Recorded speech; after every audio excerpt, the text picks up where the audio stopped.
विचार करना कि शंकर भगवान की शिवरात्रि साधना की रात्रि होती है। शंकर भगवान की शिवरात्रि एक आराधना की रात्रि होती है।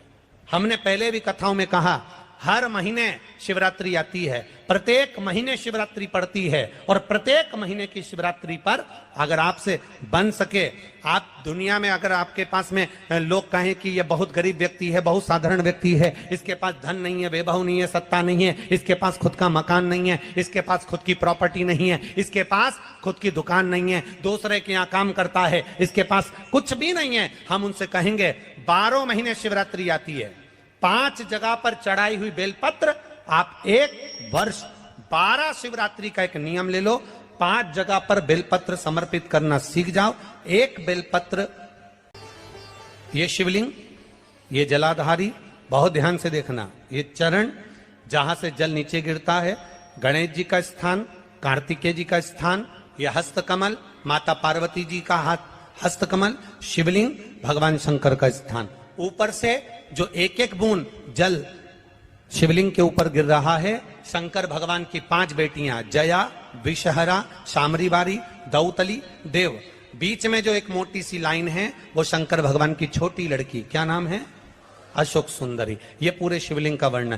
5 जगह पर बेलपत्र, 5 स्थान पर बेलपत्र। 12 महीने की शिवरात्रि। आप दूसरे के यहाँ काम कर रहे हो, नहीं है नौकरी, नहीं है काम, दूसरे के मकान में रह रहे हो, खुद का मकान भी नहीं, खुद का प्लाट भी नहीं, खुद की प्रॉपर्टी भी नहीं, बहुत संघर्ष की जिंदगी जी रहे हो, ठेला धका रहे, लौरी चला रहे, गाड़ी चला रहे, ऑटो चला रहे, अपने लिए करने का प्रयास करना। घर में जितने सदस्य हैं, 12 महीने शिवरात्रि आती है, एक बेलपत्र अशोक सुंदरी वाली जगह पर, डंडी का मुंह नीचे की ओर। दूसरी बेलपत्र माता पार्वती जी के हस्त कमल पर। ये 2 पत्ती जो होती है, इस पत्ती के 2 भाग शिवलिंग के बीच में हो। तीसरी बेलपत्र भगवान शंकर के शिवलिंग पर, डंडी का भाग आपके विपरीत दिशा में हो, विपरीत दिशा।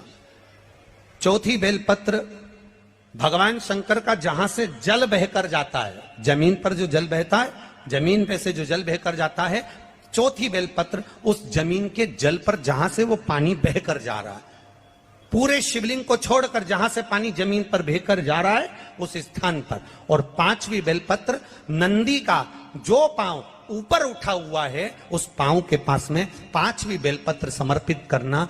एक शिवरात्रि से लेकर 12 शिवरात्रि जो 1 वर्ष तक कर लेता है, 1 वर्ष अपनी कड़ी मेहनत के साथ में मेहनत पूरी करना। और ये 5 बेलपत्र हर महीने जो शिवरात्रि आती है उस पे समर्पित करना प्रारंभ कर दीजिए और मेहनत करना प्रारंभ कर दीजिए। आपको आपके कर्म का फल मिलेगा। साल भर के अंदर आप अच्छे बनकर बैठ सकते हैं। कंकर में शंकर समाहित होता है। मैंने सुना शिव महापुराण में एक लोहे के टुकड़े को भी तू सोना बना देता है। मैंने सुना शिव महापुराण में एक कांच के टुकड़े को तू हीरा बना देता है। मैंने सुना शिव महापुराण में कि 12 शिवरात्रि का जो वर्णन है करा, 12 शिवरात्रि का जो स्मरण करा, 5 बेलपत्र का जो वर्णन किया, वो बेलपत्र का मैं भी उसको चढ़ाना प्रारंभ करूं। 12 शिवरात्रि पूरी होगी, मेरा देव अधिदेव महादेव सुनेगा जरूर और मेरी झोली भरेगा जरूर।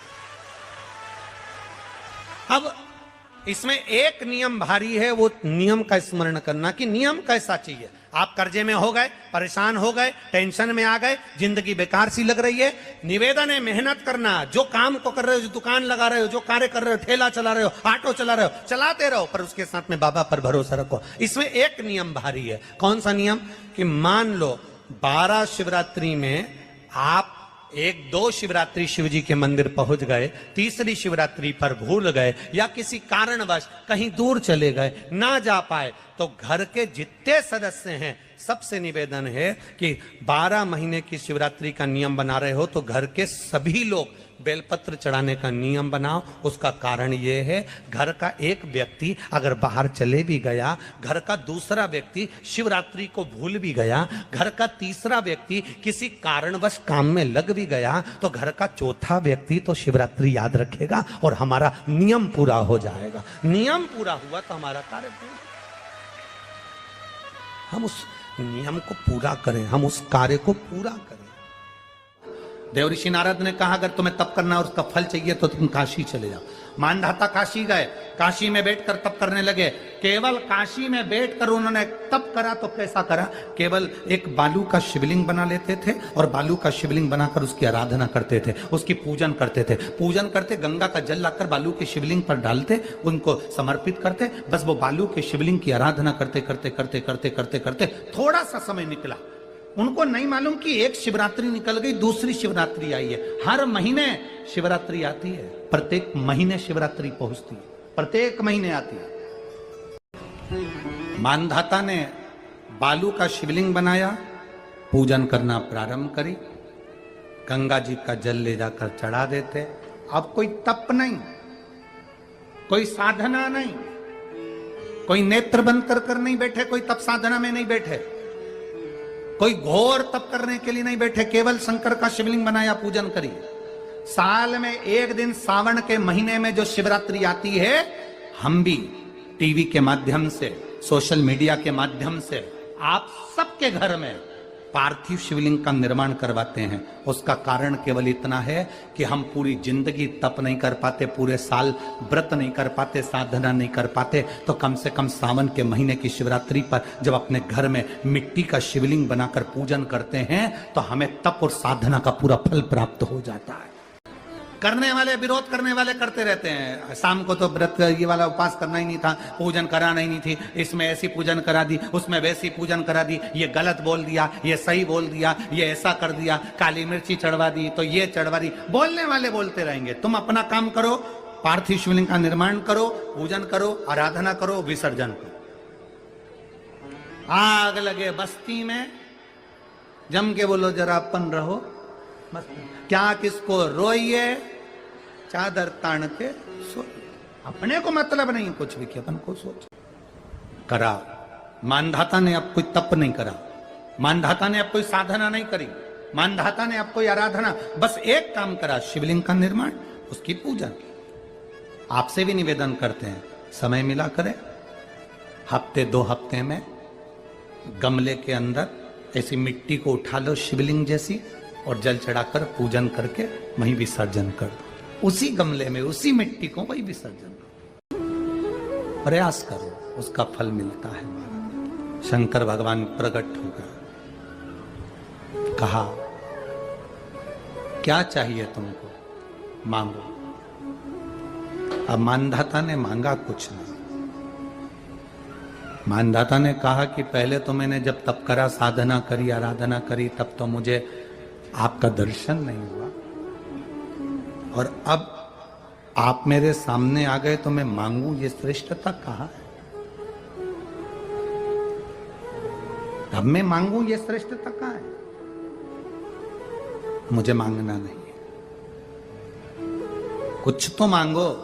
नहीं, मानधाता ने कहा बस इतनी कृपा करना, प्राण छूटने का जब समय आए तो मेरा शिव सामने हो और मेरा ये आत्मा, मेरी जब मृत्यु हो तो ये आत्मा शिव में और कैलाश में विलीन हो जाए, बस ऐसी कृपा कर, और कुछ भी नहीं, और कुछ नहीं चाहिए, बस यही होना चाहिए। उसका जो फल है वो जीवन का एक आनंद सुख देने वाला हो। हमने कथा में कहा था शुरू में, माता क्या होती है? निर्माता। आप माता हो, आप निर्माता हो। अपने बच्चे के हाथ में 1 लोटा जल लेकर मंदिर भेजने की जवाबदारी तुम्हारी है। श्री शिवाय नमस्तुभ्यम, हरे महादेव। 29 दिसंबर के दिन मासिक शिवरात्रि पड़ रही है, जो कि साल की अंतिम शिवरात्रि है। पूज्य गुरु जी पंडित प्रदीप मिश्रा जी की कथा में शिवरात्रि के दिन के उपाय, 5 बेलपत्र वाला उपाय जो पूज्य गुरु जी पंडित प्रदीप मिश्रा जी अपनी कथा में बताए हैं। तो आशा करती हूँ यह वीडियो पसंद आई होगी। वीडियो पसंद आई होगी तो वीडियो को लाइक करें, और हमारे YouTube चैनल पर नए हैं तो चैनल को सब्सक्राइब ज़रूर कर लें, और कमेंट में ओम नमः शिवाय ज़रूर लिखें।